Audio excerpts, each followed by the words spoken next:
All right. Hello, everyone. Happy Tuesday. Welcome to our nutrition talks with Kelly Patterson, Omega-3 Myths Busted. I'm Tavis Piatoli. Today, I'm going to be your host, and we're going to go through all things related to omega-3 and talk about some of the top myths when it comes to this topic. First thing, as you may have already seen in the chat from Becky, let us know where you're from. Put your location. It's always good to see the global presence that we have when it comes to those that are in attendance. We really appreciate everyone's attendance. So if you just want to type in your location, city, state, or country, that would be great. Just a couple of housekeeping rules before we get started. If you have any questions for Kelly at any time throughout this presentation, you can put that in the Q&A. There is a Q&A section right there in the bottom of your screen. You can just type that, hit that little button, and then type your question in. Also, be sure to check out our resources section. So under the links, there'll be a bunch of different areas where it comes through the healthcare provider website, the Omega Matters videos and education portal, and then also Omega Quant University, where all of our previous webinars, things from the Fatty Acid Symposium, are there for you to go back and watch, as well as information on how to acquire and purchase omega-3 test kits through the wholesale site, and then a lot of our educational videos that are on YouTube. Also, under the document section, you can get access to the omega-3 calculator, the lab comparison chart. We get a lot of questions on how do we measure omega-3 compared to other labs that may offer omega-3, how to talk to your patients and clients about omega-3 if you are a provider, and then finally, the dosage guideline chart, how much to make recommendations. All right, I see some information coming through. We have some people from New Jersey. I see Toronto, Canada, Nyack, New York. I'm not familiar with that. I've been to Rome, New York, and I've been in New York. And then we have Ohio, Munich, Germany, Northwestern Pennsylvania. And then we have the UK. Awesome. And then we have James from Sterling, London.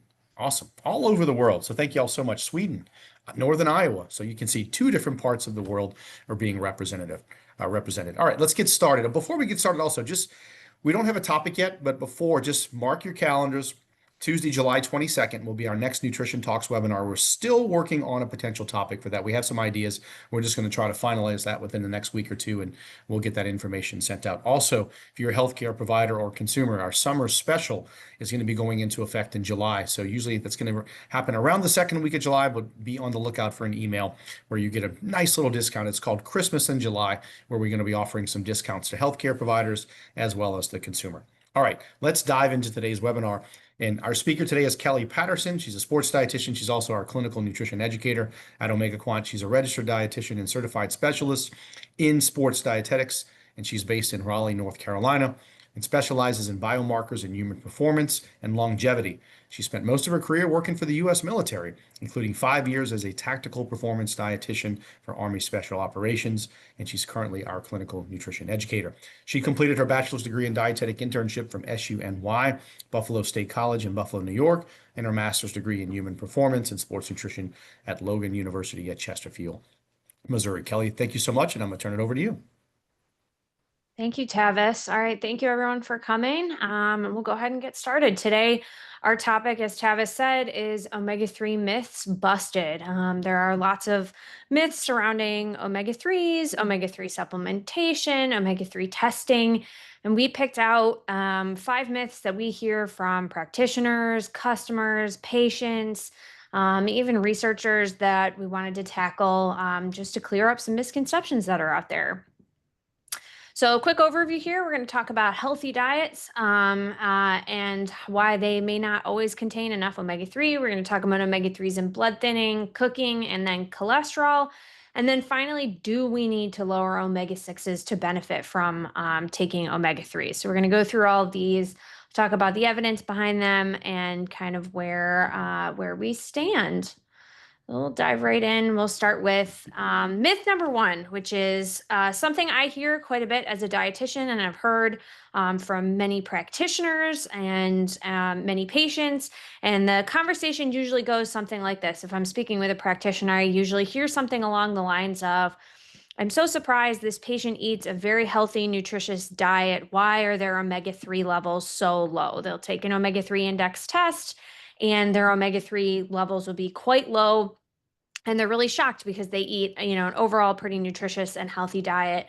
What's going on? So the myth is that if you eat healthy, you probably don't need to take omega-3 supplements. And that is just not necessarily true. So I'm going to go through why that might be the case. So first, I want to start with probably my most controversial slide of the whole presentation today, which is what is a healthy diet? Obviously, I say controversial in jest a little bit because there are a lot of definitions of a healthy diet. Healthy is a very loaded term. A healthy diet for one person may not be the same as for another person. There are many different types of healthy diets. So, from my purview, when I have spoken to many people across different types of healthcare providers and across different disciplines. What I would say my definition of a healthy diet would be a diet that's low in ultra processed foods, high in whole or unprocessed foods, adequate in protein, adequate in fats, and very high in fiber. There's obviously a lot of variation in there. You can have someone who's on a lower carbohydrate diet, a higher carbohydrate diet. Again, very lots of variation. But generally speaking, when we're talking about a nutritious, health optimizing diet, these are kind of common themes we see, right? Again, low in ultra processed foods, higher in unprocessed foods, high in fiber, adequate in fat and protein. And I think maybe another one in there would be adequate in vitamins and minerals as well too. But typically, if you're eating lots of unprocessed foods, that would include things like fruits and vegetables. Again, we could get into the real nitty gritty, but when we're talking kind of colloquially, healthy diet, this is sort of what we're talking about. So I've seen lots and lots of patients and lots of practitioners who may have a patient that is eating a diet a lot like this, right? Lots of nutritious options, and then they're surprised when their omega-3 index levels are quite low. So, what might those types of diets look like? So, a trend I've seen lately is a lot of patients, sometimes even practitioners, but a lot of clients asking ChatGPT, can you give me a healthy diet plan? I've actually had people in my own personal life who've said, hey, I actually had ChatGPT write me a meal plan for a healthy diet based on what I had in my fridge. And while that's super cool, we want to see what it's giving us. So I went and asked ChatGPT to give me a healthy diet plan for weight loss, which is a very common request from patients for providers. And this is what it gave me. Again, we can sit here and parse out whether or not you think this is a healthy diet, but this is a diet that someone who believes they're eating healthy might eat, right? We see lots of whole grains, lots of fruits and vegetables, high quality protein, very low in processed foods, right? Even if we just pull out the first day, we see, oatmeal for breakfast, a salad with a lot of vegetables for lunch, olive oil dressing, salmon for dinner with, again, whole foods aside, and a snack with that is based with fruit. And every day pretty much looks very similar to this. And again, I did this just as an example because a lot of people are doing this. A lot of clients are doing this. There are even some practitioners out there that are doing this using AI to help formulate these diets. It's a great tool, but even without the AI portion of this, this is a diet that you might see an athlete, someone who's a serious recreational athlete, maybe a cyclist or marathon runner, eating, somebody who is working to lose weight or just trying to improve their overall fitness or, trying to lose a little fat, things like this. Is very common sort of theme that you see with a diet might look like this. If you go to kind of any healthy eating website, a lot of the diets are going to look like this. Diet plans are going to look like this. So this is, what I would say is a kind of standard generic, quote unquote, healthy diet that somebody might be trying to follow. And overall, I would say it's great. Super high in fiber, lots of vegetables. However, it's better than average when it comes to fish and seafood, which is where we're going to find our EPA and DHA, our primary omega-3s, because it has 3 seafood servings a week in it. If we go back and look really quick, the first day has salmon, day 3 has baked cod, and I believe day 7 had grilled shrimp. So 3 servings of seafood and fish in a week is more than the average American eats. The average American, according to the National Fisheries Institute, eats 1.5 to 2 servings of seafood per week. And I would say that is on the high end. There are many people who eat no fish at all, most of the time. And we see that indicative of the fact that the typical omega-3 index for the average American is somewhere in the 4 to 5% range. It might be as high as 6, but this is really locationally dependent. And so, I think on the whole, the picture we get is that the average person in the United States, at least, is not eating nearly enough fish, which is where we're going to find EPA and DHA, the omega-3s that are measured in the omega-3 index. But in this diet, they're eating seafood 3 times a week. Great, right? However, it's still not enough. In this healthy diet, this high in ALA, which is alpha linolenic acid, which is an omega-3, and that's what's found in flax seeds, walnuts, chia seeds, mixed nuts. The diet's high in fiber, high in protein, full of whole food, but it only has one significant source of EPA and DHA, which are the omega-3s measured by the omega-3 index and highly associated with reductions in risk of cardiovascular disease. So at an average of 1.92-ish grams combined of EPA and DHA in about a 4-ounce serving of salmon, someone with an omega-3 index of 4% would need to eat roughly about 14 to 1500 milligrams of EPA and DHA daily to get up to 8%. So for the average American, this diet may be healthy, it may be improved from what they're normally eating, but it is still inadequate in EPA and DHA. So healthy is not always enough. Unless a patient is eating fish, high fat fish such as salmon, tuna, mackerel, sardines, anchovies, 3 to 4 times per week, possibly even more depending on their levels, they're likely not getting enough EPA and DHA in their diet to meet their needs. Okay, even if they're eating other seafood, cod, tilapia, shrimp, any other shellfish, they're not going to get enough EPA and DHA. So patients can be eating a very, very healthy diet, even with other omega-3s in it, such as ALA, which is alpha linolenic acid. But unfortunately, that won't impact their omega-3 index levels unless they are eating a high fatty fish that is high in EPA and DHA almost daily. Again, high fat fish needs to be eaten 3 to 4 times a week to raise those omega-3 index levels adequately. A diet can be really, really highly nutritious, lots of fiber, other vitamins and minerals, but still pretty severely lacking in EPA and DHA. And this is where I'm going to repeat this probably a couple of times throughout the presentation, but this is where testing is really important because it assesses the gaps in even the most nutritious diet plans, right? Even somebody who has improved their diet pretty significantly, is eating a lot of nutrient-dense foods, can still be missing out on EPA and DHA.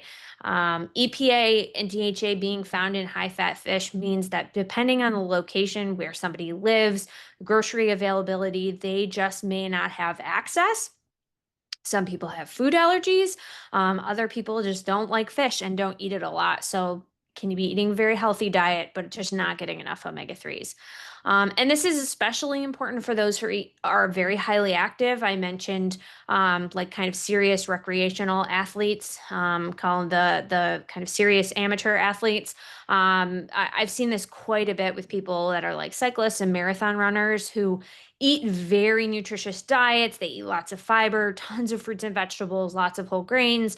They're eating what they think is giving them omega-3s, like the flax seeds and walnuts and stuff like that. But they are not eating nearly enough high fat fish. Even if they're eating salmon twice a week, it's just not enough. They still struggle to consume enough to raise their levels adequately. And then with chronic illnesses as well, those individuals also have higher needs, similar in a way to people who are highly active, because they're utilizing their omega-3 stores a lot faster because of inflammation. So bottom line, the healthy diet is not always enough. Even somebody who eats a very nutritious diet, is getting a lot of nutrients, is not necessarily going to have enough omega-3, especially EPA and DHA, and that's why testing is very, very important. So that was myth number bottom line there, test, test, test. The second myth here is omega-3s make you bleed more. This is a very, very, very pervasive myth. Still to this day, if you talk to many practitioners about omega-3s, one of the things they'll say of concern with omega-3 supplements is, oh, well, they can make you bleed more. That can affect clotting. And so we'll go through why that may not necessarily be true. So I wanted to give a little history on omega-3s and bleeding, where this research and concern came from, so we can kind of tackle what it looks like today. Back in the late 1970s, early 1980s, there were several studies of Inuit populations conducted that showed that they had prolonged bleeding and reduced clotting. And because Inuit diets were really, really high in omega-3s, the theory EPA's role in the COX pathway was kind of the theoretical reason why this increased bleeding and reduced clotting was seen. So it was sort of kind of cemented in, it was kind of stamped in cement that omega-3s cause bleeding back then, because these diets were attributed to why these populations had prolonged bleeding and reduced clotting. So for a really long time, fish oil and omega-3 supplements were really recommended to be avoided by especially pre-surgical patients, so anybody who's about to have surgery, and patients on anticoagulants. So anybody who's taking a blood thinner, we're told to stay very far away from omega-3 and fish oil supplements. And this was kind of taken as like fact for a very, very long time because of these studies from the 80s. But recently, within the past 10 years, there's a growing body of evidence that this may not be the case. So this study, the fish oil and perioperative bleeding insights from the OPERA randomized trial. The OPERA trial is the omega-3 fatty acids for the prevention of postoperative atrial fibrillation trial. Was a multinational placebo-controlled trial involving 1,516 patients who were randomized to get either perioperative fish oil or none whatsoever. And these were cardiac surgeries. So they included bypass grafts and valve surgery, which are pretty serious surgeries. These were not, small procedures. These were pretty significant surgical procedures. And the doses that these patients were put on as far as fish oil was pretty significant. For the treatment group, they were on 8 to 10 grams a day of fish oil for 2 to 5 days preoperatively, and then 2 grams postoperatively for the treatment group, or they were getting a placebo. So we had two groups. The treatment group, which is getting a very high dose prior to surgery, and then and a lower dose after surgery, and then a placebo group. And the primary outcome was perioperative bleeding. So did they bleed more on the fish oil or off on the placebo? And what was really found, and the secondary outcomes included thrombolysis, chest tube output, and units of blood transfused. So they looked primarily at bleeding, and then some of these secondary outcomes related to bleeding. So how many units of blood needed to be transfused. The primary outcome with bleeding, there was absolutely no difference between the group. And with secondary outcomes, the fish oil actually showed to have lower risk than the placebo group, especially for units transfused. So when you look at this graph here, when it looks at predictors, what they did was they compiled which factors were most tied to the most bleeding. And down at the bottom there, cardiopulmonary bypass. So anybody who was getting bypass surgery, the type of surgery was the number one factor most associated with bleeding. So if you're having a very invasive surgery like a bypass surgery, that's most likely the biggest reason for bleeding is just type of the bypass surgery. Women were more likely to bleed. Diabetics were slightly more likely to bleed. Age was a slight factor in bleeding. Fish oil was actually a negative risk factor for bleeding. So fish oil, although slight, seemed to be slightly protective of bleeding than many of those other factors. So this study was done in 2018 and kind of began to show that bleeding may not be the risk that we thought it was with fish oil, and especially since these doses were pretty high and these surgeries were pretty significant surgeries, this is a pretty good kind of beginning. Then this next study was done in 2021, and this was an association between omega-3 fatty acid levels and risk for incident major bleeding events and atrial fibrillation. So this was a retrospective study looking at associations between plasma omega-3 levels and bleeding in the multi-ethnic heart study. So the MESA study, and it's an ongoing prospective cohort study. So this is not was not a clinical trial, but this was something a cohort study. Bleeding events were identified from reviews of hospitalization, and they looked at ICD-10 codes for bleeding events and then associated them with plasma omega-3 levels.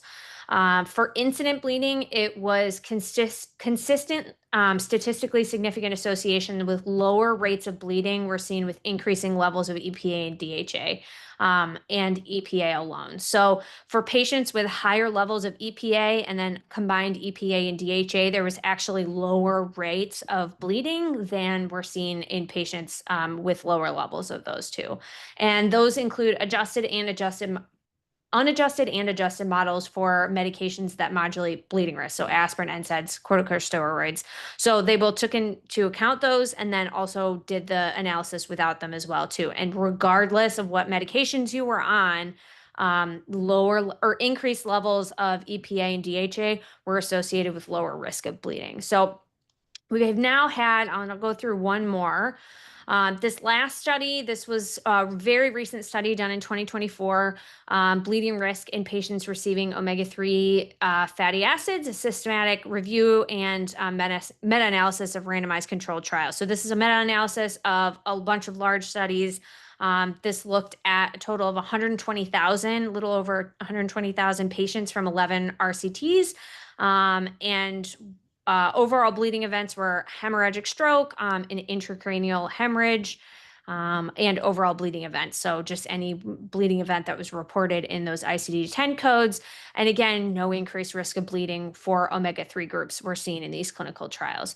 There was a slight increased risk with high dose EPA on its own, but it was not clinically significant. So the real risk increase was 0.6%. That wasn't the p-value. It was the real risk increase for a really high dose EPA on its own, but was determined to not be clinically significant. So if we take all of these studies kind of combined and look at them holistically, the picture we're really getting is that omega-3s not only don't pose a significant risk of increased bleeding, but even at higher doses, they are likely to be safe. So omega-3s are likely to be safe for patients on anticoagulants, and they are likely to be safe for patients that are undergoing surgery.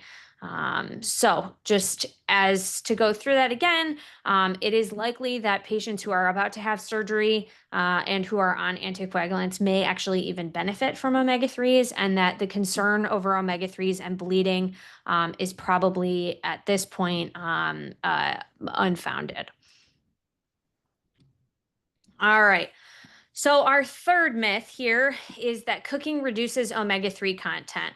And this is the only myth that is going to be partially true, although with lots and lots of caveats. So we hear this a lot. Oh, but should I eat just sushi because I don't want to lower the omega-3 content of the salmon I'm eating or the tuna I'm eating, or, should I eat more raw fish, things like that.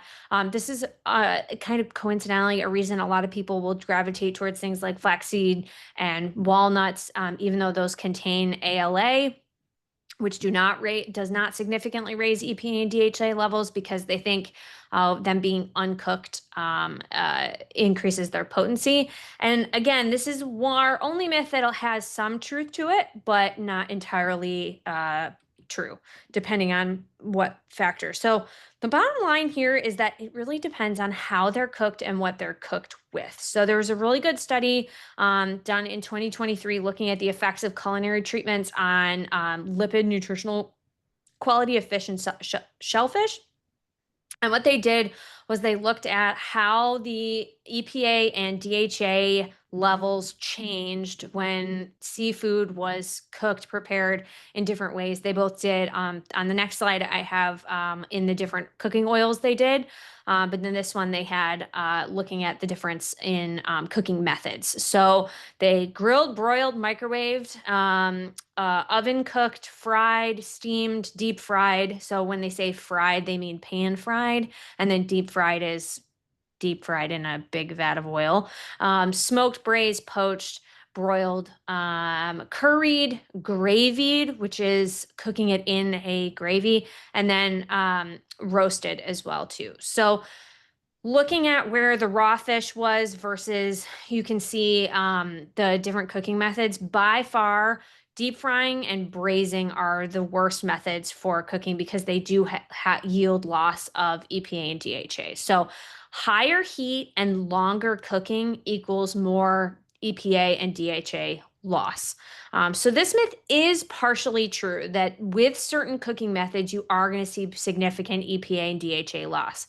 However, that doesn't mean that you need to eat your seafood raw 100% of the time. You don't have to eat your tuna raw. You don't have to eat your salmon raw. Other methods of cooking, such as boiling, steaming, oven cooking, broiling, those all resulted in very little to almost no loss of EPA and DHA. And so there's two reasons why this seems to be true. One is the higher heat.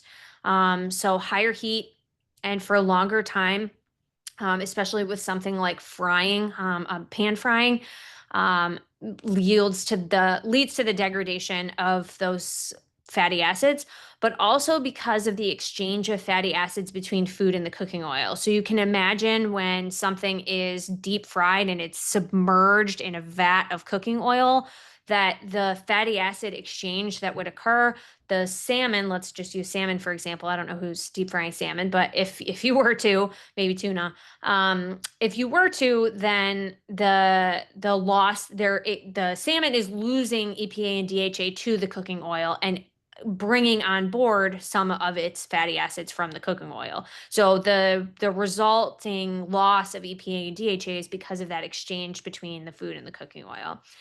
Also longer cooking time. So that wouldn't necessarily affect deep frying because deep frying is relatively fast, but something like braising, it takes a lot longer. The longer the cooking time with braising, you lose those fatty acids. But most of the other cooking methods don't result in significant losses. So fear not, you can still cook your salmon in the oven, in a foil pouch, totally fine.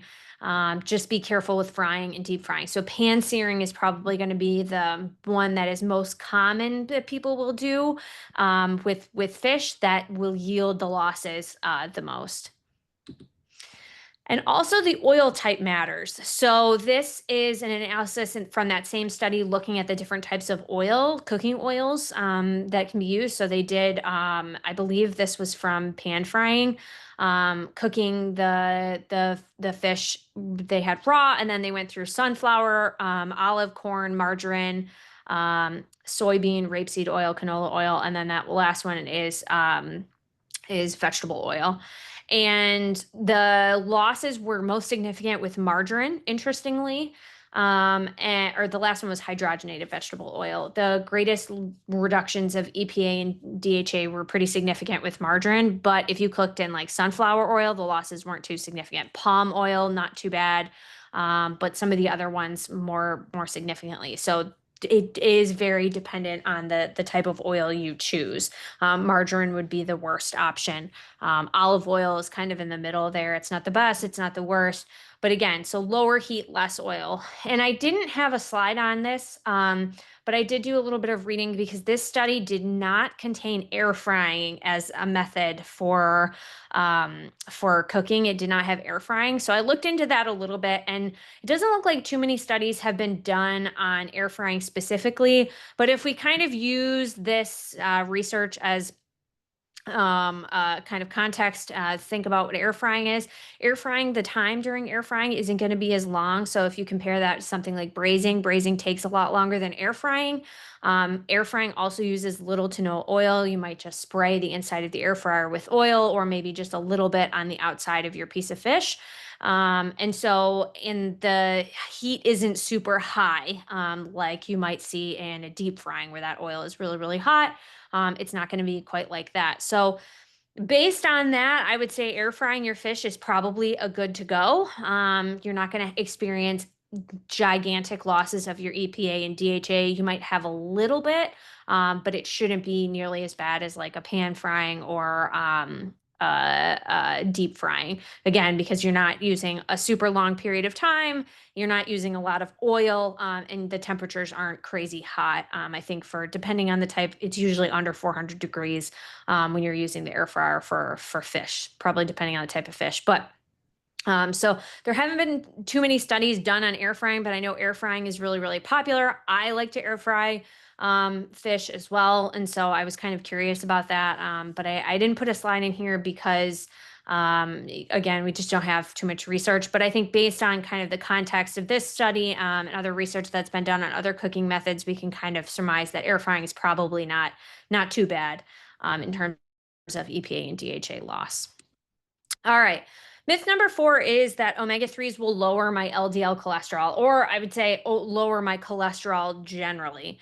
And this is sort of true, but mostly false. I've spoken to many patients and some practitioners as well who say, I put them on a fish oil, their cholesterol hasn't gone down, or, oh, I found out my cholesterol was high, so I started taking a fish oil and it hasn't made any difference in my cholesterol. And I think that comes from a little bit of a misunderstanding of what we're talking about when we talk about cholesterol, but also what effect fish oil or omega-3 may have on different constituent parts of cholesterol. So this first study here is the association between omega-3 fatty acids and dyslipidemia. This is a study looking at doses of omega-3 and then looking to see how that affects the constituent parts of a cholesterol number.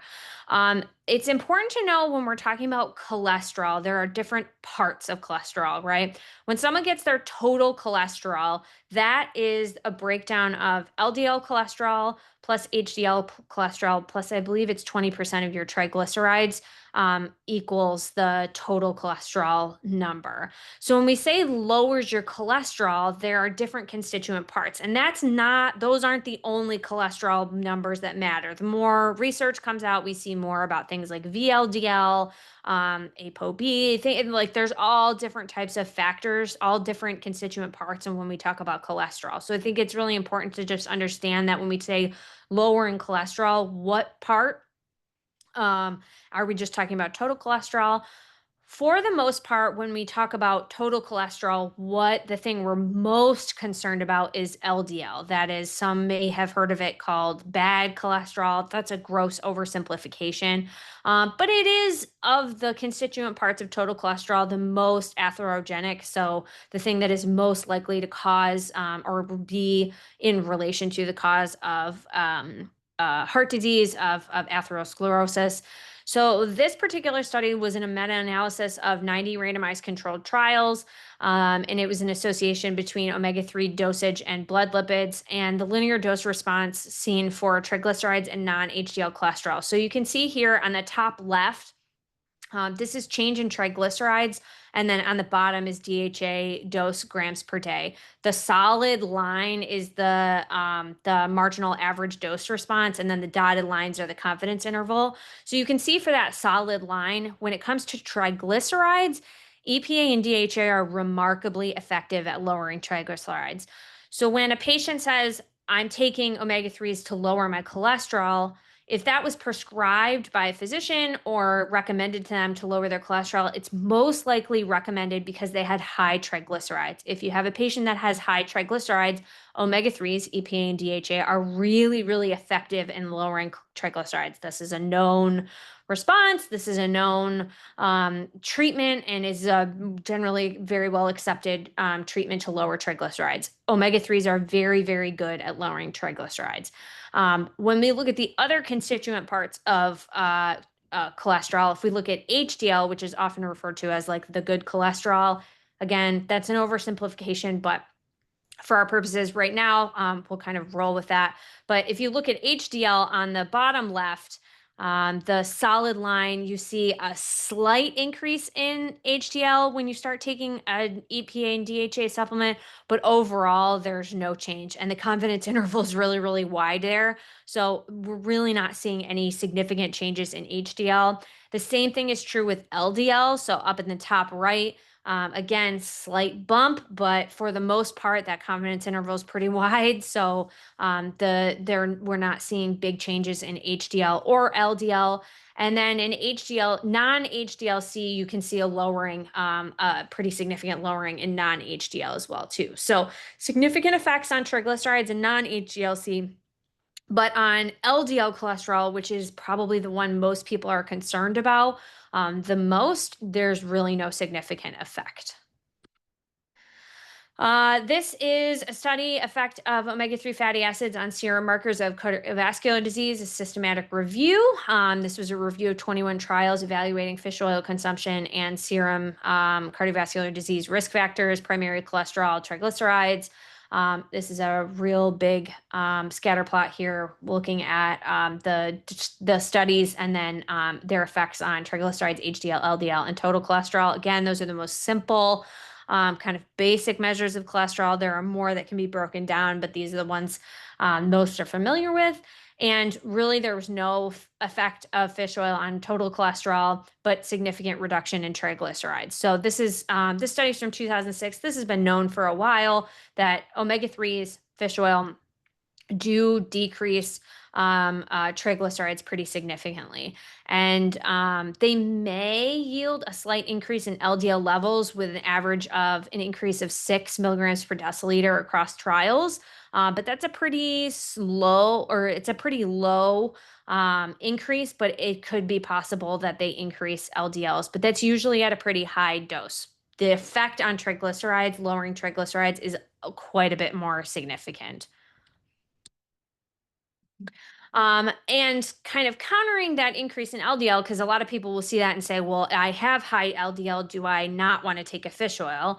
There's also some evidence that the LDL may increase slightly, but the type of LDL changes and may be less atherogenic. So this study looked at omega-3 supplementation and the types and densities of those lipoproteins. So that's what LDL is low density lipoprotein in cholesterol. And so this was a smaller study, 53 patients, taking a high dose of omega-3s, right, to see those increases in LDL.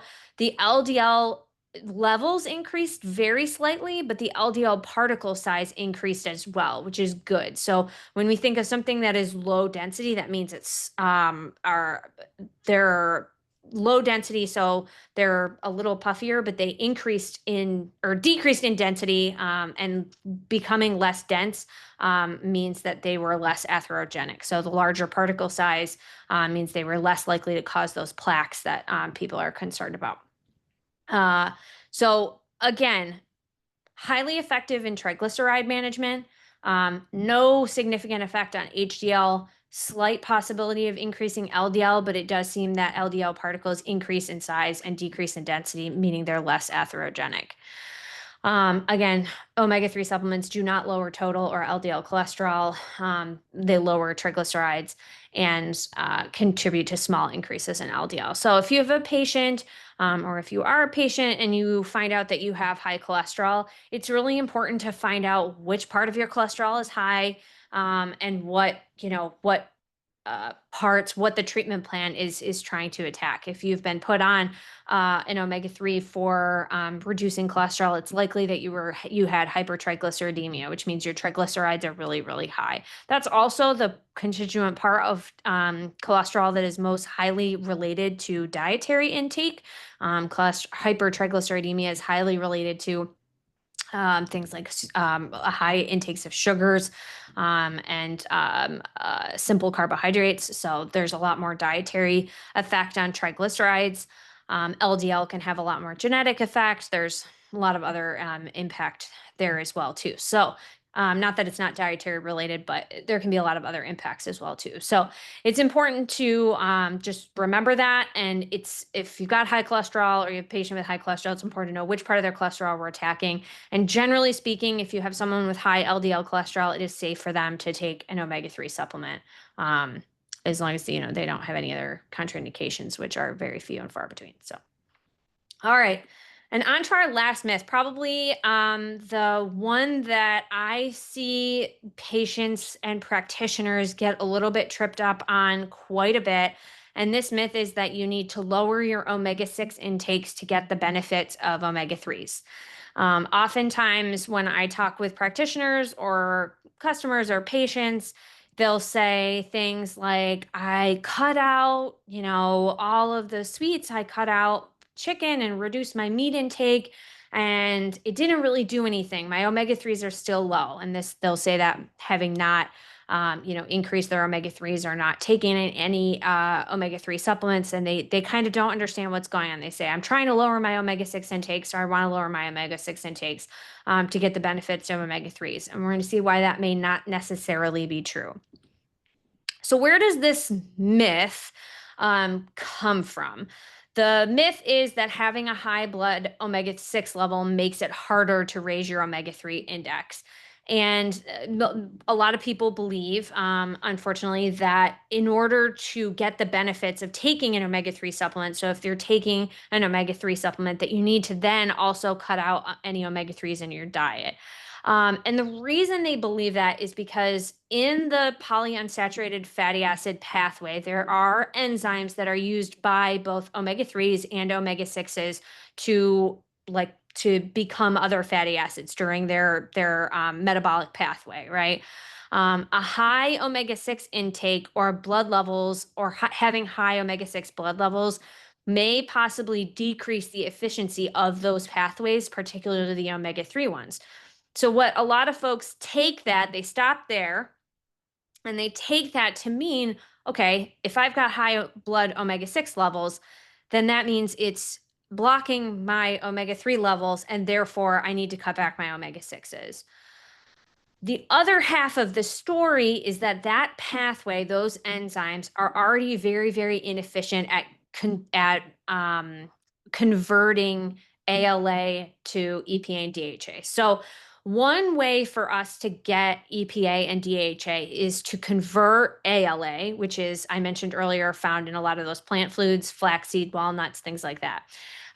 Those are found, if we eat those and consume ALA, we can convert some amount of that ALA into EPA and DHA.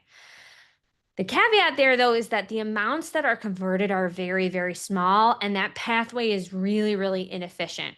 So it's estimated, the estimates range, but roughly kind of the average estimate is that somewhere between 5 to 10% of ALA is converted into EPA and 2 to 5% of ALA is converted into DHA.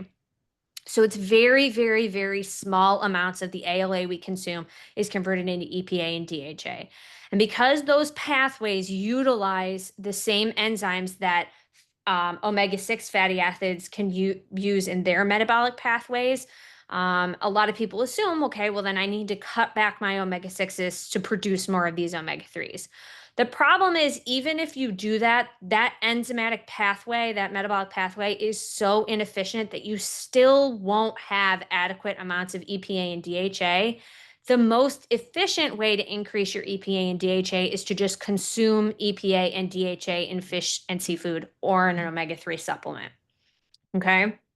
So consuming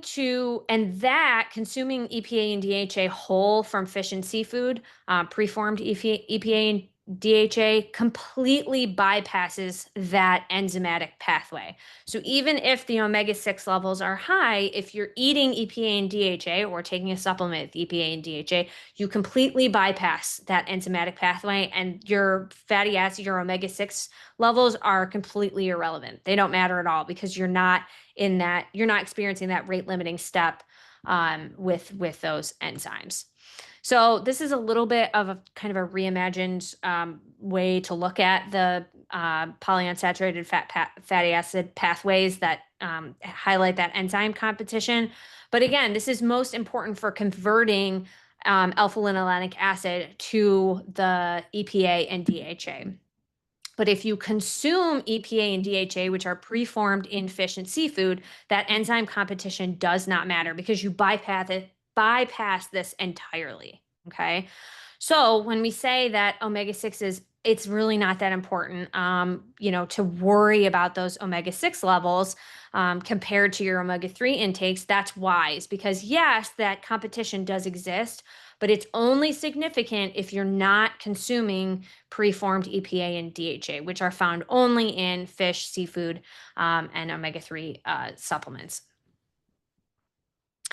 So this was a study looking at the background omega-6 levels and affecting omega-3 incorporation into cardiac tissue. And you see here that it didn't matter. The low omega-6 diet and high omega-6 diet had the same percent in cardiac tissue of EPA and DHA, depending on dietary intake. So it says percent energy, EPA and DHA. So even if you have high omega-6s in your diet, if you are consuming EPA and DHA, you're bypassing those pathways and raising your omega-3 tissue levels, regardless of your omega-6 intake. Another study looking at pretty much the same thing. Omega-3s lowered membrane arachidonic acid in a dose-dependent manner, regardless of high or low linoleic acid. This is looking at two specific omega-3 or a specific omega-3 and a specific omega-6. Participants were fed diets low and high in omega-6s and then given doses of fish oil, and they looked at platelet membrane, EPA, and arachidonic acid. And again, the omega-6 was irrelevant. It didn't matter. The omega-3 level still increased regardless of how much omega-6 they were consuming. And then I've got two more slides left. This one, this is looking specifically at the omega-3 index, and we see inverse correlations with the arachidonic acid to EPA ratio. So what this is highlighting is that your omega-3 index will still go up, even if those arachidonic acid levels are still higher. So you see the omega-3 index and those ratios. The lower your omega-3 index, you're going to see higher of those ratios, right? Because you're going to see higher amounts of or lower amounts of EPA versus higher amounts of EPA, right? We often tell people, they'll say, okay, my omega-3 index is low, but why are these ratios so high? Do I have too much arachidonic acid? And we say, no. What you have is too low of EPA. You have too low of omega-3s, not too high of arachidonic acid. This kind of loops back around to that healthy diet question. We see that pattern a lot in people who eat a diet very similar to the diet I showed you from ChatGPT, right? They have high amounts. It's not that they have high amounts of arachidonic acid compared to someone who's eating a lot of fish. It's that they have low amounts of EPA and DHA compared to somebody who's eating a lot of fish. Okay.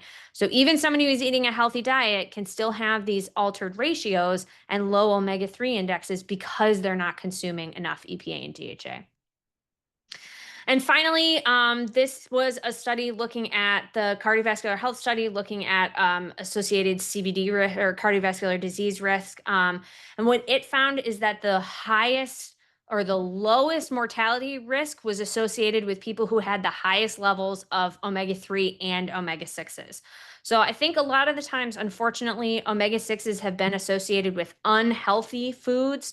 But there are plenty of highly nutritious foods that contain omega-6s. If we're going to stay in the protein lane, chicken has high omega-6s, beef has high omega-6s. There's a lot of different foods that contain high omega-6s that have a lot of nutritional value. That's just a few, right? That I just gave an example of.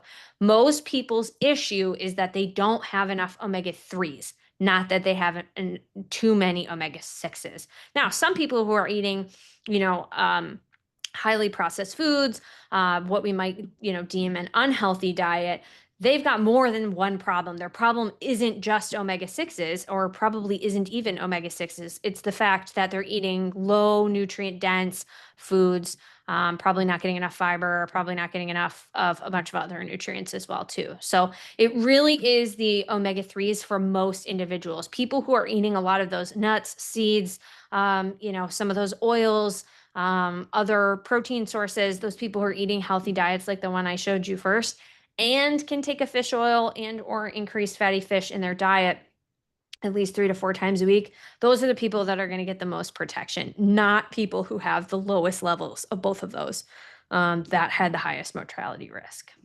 All right, I got that all in before 150. So now I want to stop, take a breath, and answer any questions we have. Thank you, Kelly. Awesome information. There are some questions that are coming into the Q&A, so let's go ahead and dive in. Does the exchange of fatty acids from food source and oil result in alteration of the fatty acids significantly? Example, if someone eats the cooking oil along with the food, are they still ingesting the EPA and DHA? Theoretically, yes. Again, that depends. Like, so if you're talking about the cooking oil, maybe, but a lot of the times the oil-based methods are also very high heat methods, so that can cause the degradation of the fatty acids themselves, if that makes any sense. So you get both the exchange and also the degradation with higher heat. If it's a little bit of oil, again, if we're talking about the difference between a little bit of oil that you're putting, brushing on the outside of fish before you put it in the air fryer versus a vat that you're, deep frying in, it's a different, kind of different conversation. That's a great question. I'm sure we've gotten this before. Do grass-fed meats help raise the omega-3 levels in the blood? Not significantly. So grass-fed meat has a little bit more omega-3 than grain-fed meat, but not like even remotely close to what fish has. So we talked about this in another presentation we did, about non-fish sources of omega-3s. And I want to make sure I remember the numbers, but I believe in like a piece of grass-fed beef, you might have something like 100 milligrams or 90 milligrams of omega-3s.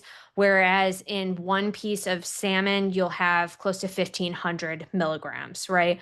So if grass or grain fed has 30 milligrams, grass fed has 100, that seems like a lot more.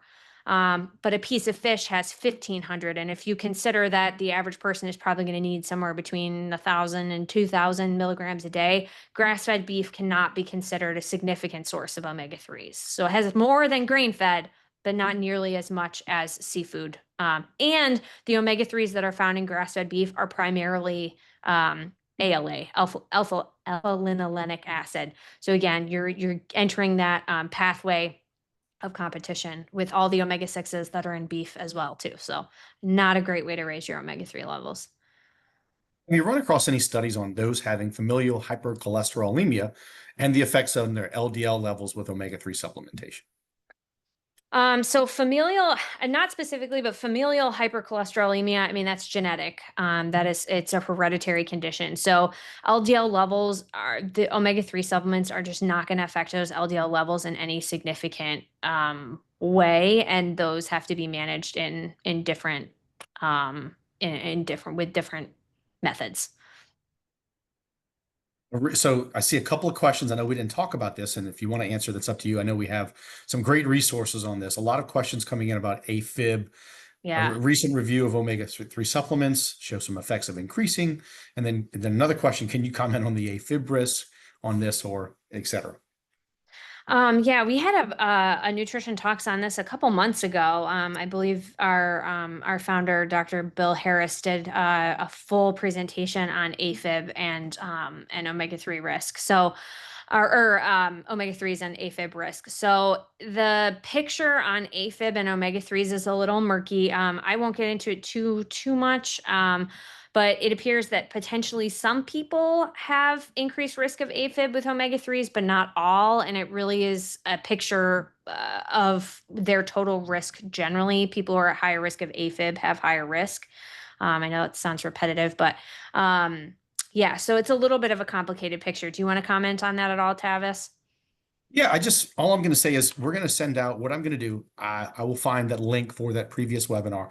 We'll send that information out. So when I send out the replay for this specific, we'll just send out the replay for that. That way, all those questions that are answered in those groups that showed maybe lower risk, higher risk, Dr. Harris. And we also had a talk on that at the Fatty Acid Symposium this year in February. So I'll see if we can get access to that. But be sure to check out Omega Quant University. That may also be in there for you to view.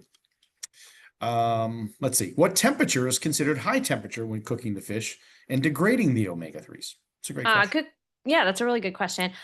So from what I saw, it's mostly anything that was above like 450 degrees, would be considered high temperature. Let's see. Considering the proven efficacy of ethyl ester form of EPA in atherosclerosis, is it advisable to use ethyl ester form of supplementation versus TG or triglyceride? So yeah, I mean, ethyl ester is useful for atherosclerosis, but we know triglyceride form is better absorbed than ethyl ester, so it's a more efficient form. They both have I would say a similar effect, but you get the better effect with triglyceride at a lower dosage. So a lower dosage of triglyceride is going to have the same effect as the higher dosage of ethyl ester. And it really comes down to manufacturing cost and what's the purification cost? That's not, but it's really manufacturing cost as to why ethyl ester is more commonly used. It's cheaper to make. It's cheaper and easier to make than the triglyceride form. So we typically recommend triglyceride form to everyone because it is higher bioavailability, better absorbed, and usually more effective at increasing omega-3 index levels. Well, and I'm curious too, because if you look at a lot of those AFib studies, I believe they were using ethyl esters, which is processed Yeah. oil. We don't Yeah. typically want people to use a processed oil. When you take the fish off the boat, when it's caught in Chile, Peru, where most fish oil comes from, and it gets stripped down from its natural form, the triglyceride form, to an ethyl ester, yeah, and I understand from a farmer perspective, but it's not ideal. It's not really what we want to be taking on a regular basis. Yeah, Um, it's important to note that the as far as I'm aware, the two current products that are available for prescription fish oil are both ethyl esters. correct. This is a great question. I think it's something we may want to consider as a future topic, but I don't, and it's not actually a question. It's more of a statement. It says, perhaps in a future call, please address EPA DHA benefit to telomere preservation. As a registered nurse, I'm not buying into the new vitamin D study about telomeres, but from my research, omega-3 is much better. That's great. I like that. That's a great option. We love to hear, just as a side note, we love to hear about things, attendants would like to hear more about. So we will definitely put that on our list of talks in the future. Any specific considerations for vegans taking the suggested amount of EPA DHA as per the omega-3 index? Yeah, so vegans are going to have a little bit harder time. By definition, a vegan is not consuming fish of any kind. So inherently, vegans are going to have to supplement omega-3s. They just have to. They're not going to get enough EPA and DHA in their diet. They're not going to get any. Really, the only vegan source of preformed EPA and DHA is algae. For most people, that would be seaweed. So you can eat seaweed. It's nori that's found on the outside of sushi that sushi is wrapped in. But in order to get enough EPA and DHA, most people are going to have to take a supplement. And we do recommend algal-based supplements. There are many different brands of varying quality. But they are out there. You can use our omega-3 index calculator to tell you how many milligrams you would need for a vegan patient. But they still, yeah, they would need preformed EPA and DHA in a triglyceride form, and it would come from an algal-based supplement. So, next question. I see John probably works in the oil industry based on this question, but it says, and I can help answer this if needed. Yeah. Can you differentiate the benefits of natural TG, ethyl ester, and reesterified TG fish oil types, high levels of EPA, DHA versus base fish oil at 30% omegas? I'm gonna let you answer that, Tavis. Yeah. So what John's mentioning here, natural TG is when the pure fish oil, they only offer this from what I've been in talking to oil companies and talking to others. It's an 1812 oil. It's 180 EPA, 120 milligrams of DHA per soft gel. That's the only way you can get pure natural triglyceride form. Everything else will be reesterified triglyceride. That's where it goes into an ethyl ester, reesterifies it back into its triglyceride form. Both RTG and natural are going to be incredibly effective at increasing blood EPA and DHA levels. So whether you take pure EPA and DHA at a lower amount, you just have to take more soft gels to get that 1500, 2000, or an RTG, which you're going to get much higher concentrated oils. You can get a 70% or an 80%. What does that mean? That just means, for example, our fish oil, Parasol, is a 70% 70% oil, meaning 70% of the fat is EPA and DHA. That's a high concentrated oil. 80% obviously is a little higher, will be a little bit more expensive, but those will move the needle a lot more than a 30%. A lot of the ethyl esters on the market, and I won't say brands, if you look at the back of the label and it says 1,000 milligrams of fish oil, but only 300 are EPA and DHA, that's a 30% concentration. That's a very low concentrated oil. So, and you don't want that, especially if it's an ethyl ester. So I hope that helps. And John, I'm sure you kind of, asked that question, probably maybe knowing some of that information because that's pretty specific. Great question here. Is using butter for cooking better than using plant oils? Not necessarily. Not that I have seen in the research I looked at, no. Yeah, and there was a brand new study that just came out. I don't remember the outcome. They looked at a couple of 100,000 people, and it was butter versus plant on mortality. Yeah. Plant was significantly better when it came to reducing their risk for mortality, but I don't know the Yeah. specifics. So that was interesting. Yeah. Any reputable okay. Yeah, we don't want to really, yes. So I guess the question, and I'll, Kelly, if you want to answer, reputable brands, reliable brands for triglyceride form in the USA. There are lots. Do you wanna give the line on that one? Yeah, I mean, look, we will discuss who we partner with. We have our own very high concentrated triglyceride form called Parasol. We have some partners that we work with from testing, brands like Nordic Naturals, Carlson Labs, Nutridyne, Yoli. They're all great partners of ours that have incredible oils, as well as many others. So we just don't, we align with brands that go through our testing process, but there's a lot of brands, and they will say that on the label. So one thing that brands are proud of, if they are a TG oil, it's going to say that on the front of the back of those labels. Recommended dose of EPA DHA in the treatment of hypertriglyceridemia. I believe the current recommendation from is I think it's 3 grams a day, EPA and DHA combo combined for hypertriglyceridemia. I believe it's 3 grams a day. With that, I believe for treatment of triglycerides, I think that's the current recommendation. That's for triglycerides specifically. Just want to be clear. Yeah, I think some of these we may have answered, but the best source of EPA and DHA in a supplement. I've read about the differences in quality and risk associated with different fish sources and risk, or taking omega-3 that may be rancid. That's a big question, and that requires a long time to answer, but I'll give the kind of top line answer right now. So typically when we're talking about like supplements, most are going to be, it depends. So like for our supplement, I believe ours is anchovies and mackerel. Is that right, Tavis? And sardines as well. And Yeah. sardines, excuse me. So the smaller the fish, the less risk. If we're talking about risk associated with different fish sources, most people are concerned with mercury risk. If that's the concern you're referring to, the smaller the fish, the less risk. So things like sardines and anchovies are going to have the lowest risk associated with that. As far as risks of taking omega-3 that may be rancid, the best thing you can do is to order directly from the source. So is to order directly from the company that you are purchasing from. It doesn't guarantee that you're going to get something that isn't rancid, but a good quality company, if you're ordering directly from the website. So, versus ordering from like a wholesaler. The reason I say that is because a lot of the rancidity issues have to do with storage, and how products are stored. Are they exposed to heat? Are they stored for a long period of time? So check the expiration dates on your products. Um, uh, Make sure, try to order directly from the company. And if you can, give it a good sniff. It's not 100% foolproof, but any fish oil that gives a really horrible smell may be rancid. It may have been stored improperly. It may have been stored for too long, that kind of thing. I see another question down there that asks about best to store. Is it best to store in a refrigerator? You don't have to, but we do recommend cooling in a or storing in a cool, dark place.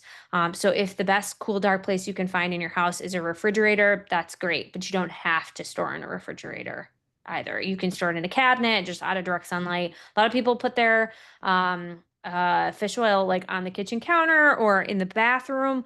You're going to get big heat fluctuations, so you want to avoid that if you can.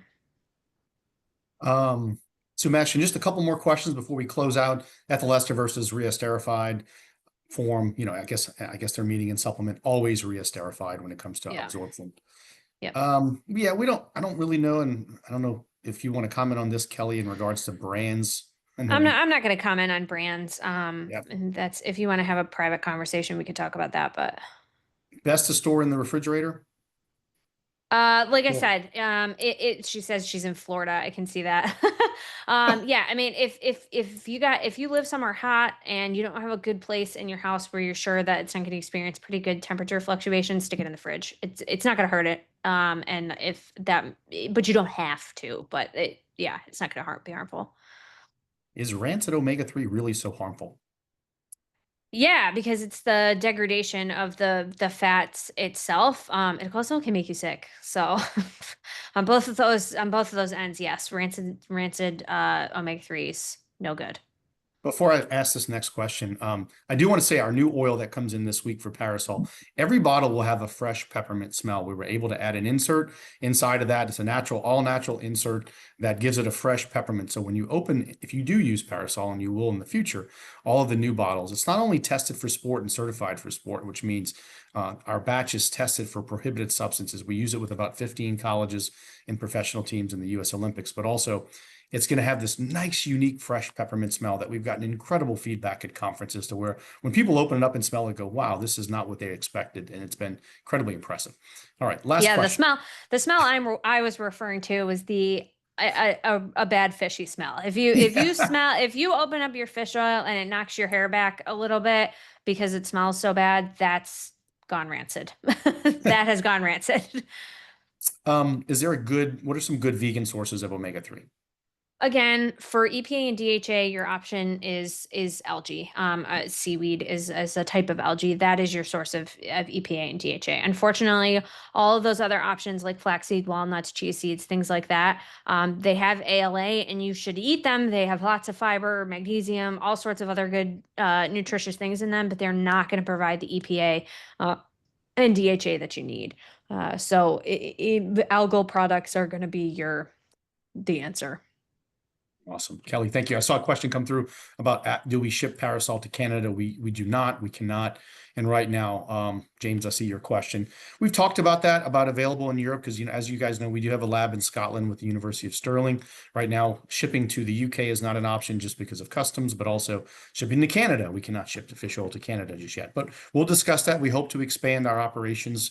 As we're growing, we are white labeling Parasol. So if you've ever thought about having your own fish oil, I'll be doing a webinar on that on Wednesday. I will try to get that list out to where if you'd like to have your own fish oil brand, we'll be happy to talk with you about what that looks like at low minimum orders and talk about that process. All right, Kelly, thank you so much. Phenomenal information. Thank everyone for registering today for this webinar. Be on the lookout for our next webinar, Nutrition Talks, July 22nd, 12 o'clock Central Time. We're just about to finalize the topic, hopefully within the next couple of days. And as we do, I hope to have more information when I send out a copy of the replay. You won't get a chance to get a copy of the slides, but I will get a chance to send out the replay as well as include the webinar we did on omega-3 and AFib. All right, hopefully everybody has a great rest of their weekend and you're staying nice and cool in this very hot summer we're having, especially down south where I am in New Orleans. All right. Have a great rest of your week. Thanks, everybody.